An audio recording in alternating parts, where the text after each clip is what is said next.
Yon, kwentuhan muna tayo. Ayan, nandiyan kami sa Malolos sa may Robinson at mamimili si mami ng oven niya. Di ko alam, basta ganun. At niya, syempre food trip muna kami at naglibot lang kami. At inactivate namin yung aking ano ba yun? CC, credit card. At saka yan, nandiyan kami sa video. Napakainit siya nga po ng toko kaya sobrang pawis tayo. At saka syempre, ito kinabukasan, ito na tayo, nagpapawis tayo syempre. Tsaka binigyan natin ng bagong angulo na ito. Maganda-ganda naman yung pinagpapractice natin. Kaso talagang sobrang init, talagang papawisan nga. Kaya malaking tulong sa atin yan. Tsaka ganyan-ganyan lang tayo dyan. Basta pawisan, importante pawisan tayo. Yan lang. At saka sa mga tropa natin dyan na mga bata, basta practice lang kayo. Basta kahit parang walang nag-i-improve, parang hindi nag-i-improve, basta practice lang kayo. At magagamay nyo yan, magiging familiar sa inyo yan. Naknagto ko yung binili kong 5B. Baka nakakatatlong palo pa lang, nakakatatlong gamit pa lang ako.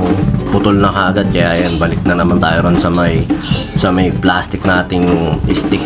At nahanap tayo ng matino-tinong 5B na pwede natin gamitin. Pero nakakangawit din ng 5B pag matagalan mo gamit eh. Kaya mas okay din yung siguro 5, yung mga 5A na basta ito yung ating drums papawis. Tsaka syempre sa mga tropa natin dyan, basta tuloy-tuloy lang kayo. At ayun na, puro tuloy-tuloy lang kayo. At saka syempre ito na yung ating drums papawis. Yun, day 2, 38 na tayo natin drums papawis. At meron tayong pinaka basic Funk 15 dito. At napakadali lang talaga ng pattern nya. 3/4 siya. At sa bawat bar meron tayong 3 counts. Tapos meron tayong quarter notes. Meron tayong 1 and 2 and 3 and 1 and 2 and 3 and ang pattern nya 1 and 2 and 3 and 1 and 2 and 3 and 1 and 2 and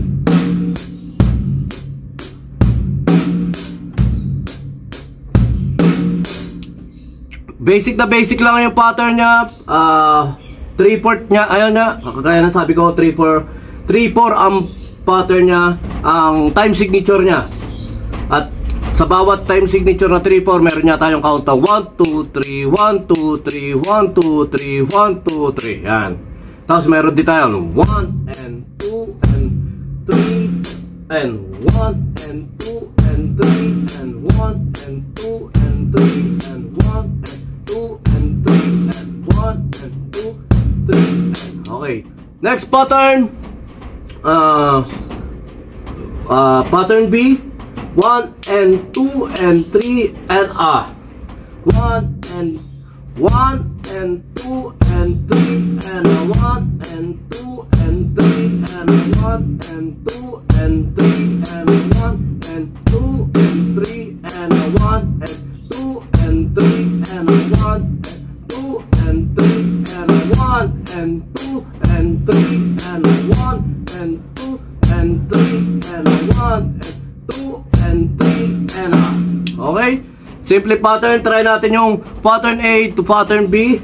1 and 2 and 3 and 4 1 sorry 1 and 2 and 3 and 1 and 2 and 3 and 1 and 2 and 3 and 1 and 2 and 3 and 1 and 2 and 3 and 1 and 2 and 3 and 1 and 2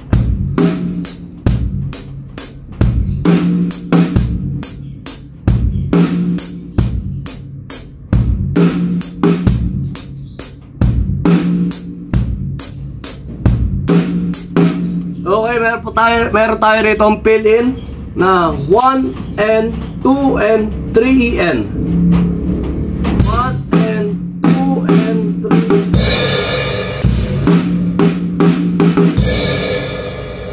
1 and 2 and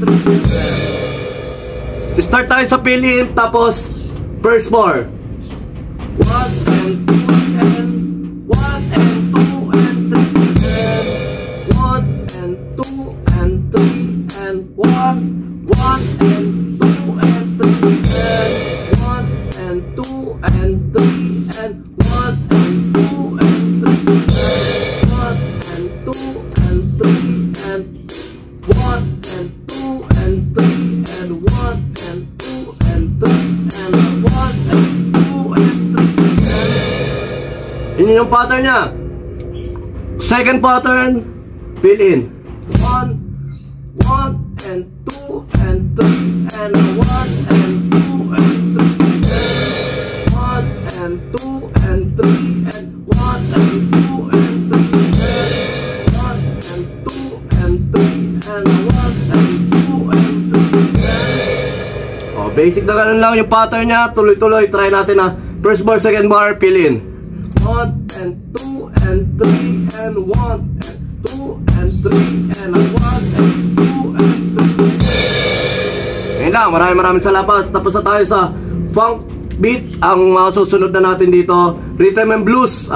Ito medyo challenging to. Marami tayong matututunan dito sa rhythm and blues. At sana sa mga tropa natin nanonood dyan na mga drummer o mga baguang drummer, tuloy nyo lang ang pag-aaral kagaya ng ginagawa natin. Unti-unti lang. Basta mapamilyar lang tayo sa tawag, sa rhythm. At importante, pag piniplay natin, ramdamin natin yon. Pag natutunan na natin, napapractice na natin, importante, nararamdaman natin yung piniplay natin. Kasi yun yung magbibigay na talagang sarap sa tugtugan, sa pagpiplay natin. At saka yun, syempre, marami tayong mga tropa magagaling dyan. Hingi lang kayo advice sa pagdadrums. Basta tuloy lang tayo sa pagdadrums. Thank you!